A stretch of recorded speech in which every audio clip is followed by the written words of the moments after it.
Tanaman dengan nama ilmiah Moringa oleifera ini tumbuh liar dan umumnya di Indonesia dipergunakan sebagai pagar pembatas alami.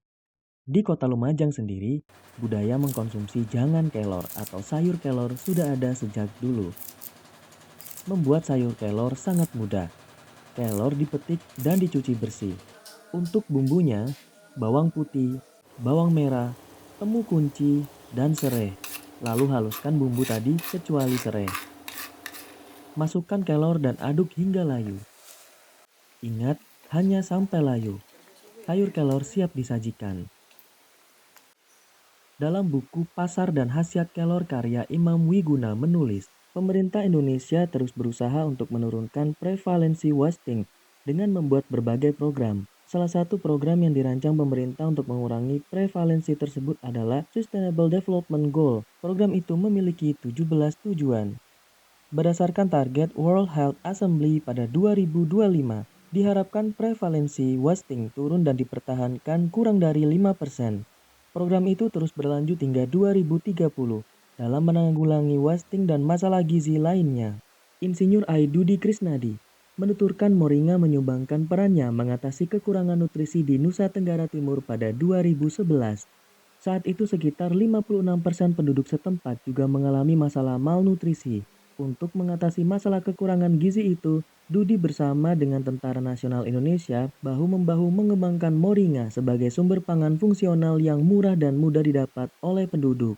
Menurut Dr. Gary Bressy, seorang penulis, pengusaha, motivator, dan ahli kesehatan di Afrika Selatan, beliau mempublikasikan dalam moringadirect.com bahwa serbuk daun kelor mengandung vitamin A 10 kali lipat lebih tinggi dibandingkan dengan wortel, beta karoten 4 kali lebih tinggi dibandingkan dengan wortel, vitamin B3 50 kali lebih tinggi dibandingkan dengan kacang, vitamin E 4 kali lebih tinggi dibandingkan dengan minyak jagung, protein 2 kali lebih tinggi dibandingkan dengan susu, zat besi 25 kali lebih tinggi dibandingkan dengan bayam, kalsium 17 kali lebih tinggi dibandingkan dengan susu, dan masih banyak kandungan lainnya.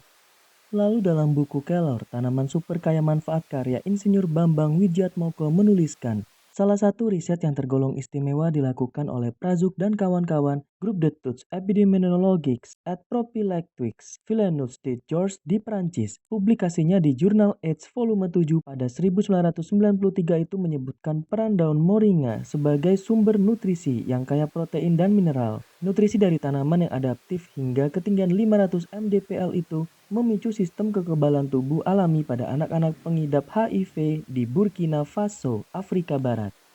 Daun kelor berkembang untuk produk perawatan kecantikan. Di pasaran banyak pilihan kosmetik dengan kandungan moringa. Kita juga dapat membuat produk kecantikan sendiri di rumah. Salah satunya adalah sabun kelor. Langkah pertama adalah petik dan cuci kelor. Lalu, kelor diserut. Daun kelor di blender dan disaring untuk mendapatkan ekstrak kelor. Bahan dasarnya menggunakan base soap. Cairkan bahan dasar sabun sampai mencair. Lalu masukkan ekstrak kelor. Sebagai alternatif wangi dan mempercantik tampilan, tambahkan bunga. Kali ini kami menambahkan bunga melati Belanda yang tumbuh di halaman. Cairan sabun kelor siap dicetak dan diamkan beberapa jam sampai padat dan siap digunakan. Berbicara makanan khas dengan olahan kelor, Kota Lumajang di Jawa Timur memiliki makanan khas baru yaitu nasi kelor. Cara membuat nasi kelor sangat mudah. Siapkan buah kelapa tua, diparut, untuk diambil santannya. Tambahkan daun salam, daun jeruk, dan serai. Masak santan hingga mendidih, dan tambahkan beras. Rebus beberapa menit dan tambahkan ekstrak daun kelor, sembari menantikan proses aron nasi. Siapkan kukusan, lalu pindahkan untuk dikukus sampai matang.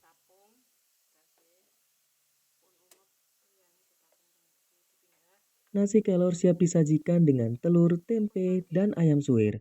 Nasi kelor ini merupakan makanan khas kota Lumajang.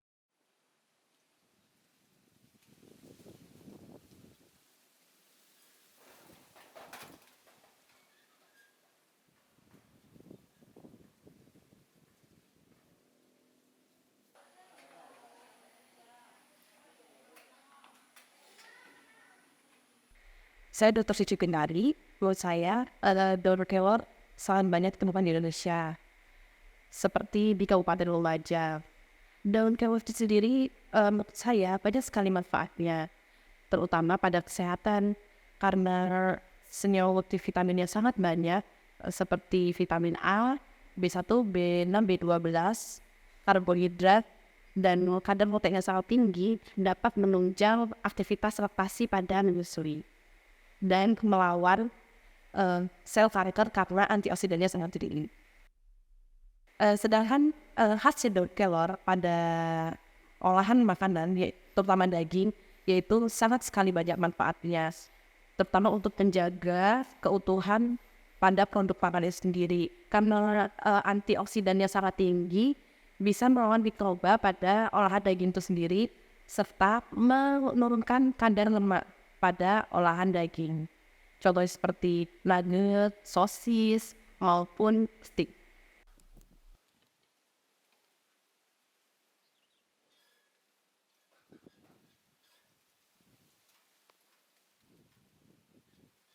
Inilah cerita tentang kelor, tanaman dengan sejuta manfaat yang terkadang kita sering pandang sebelah mata.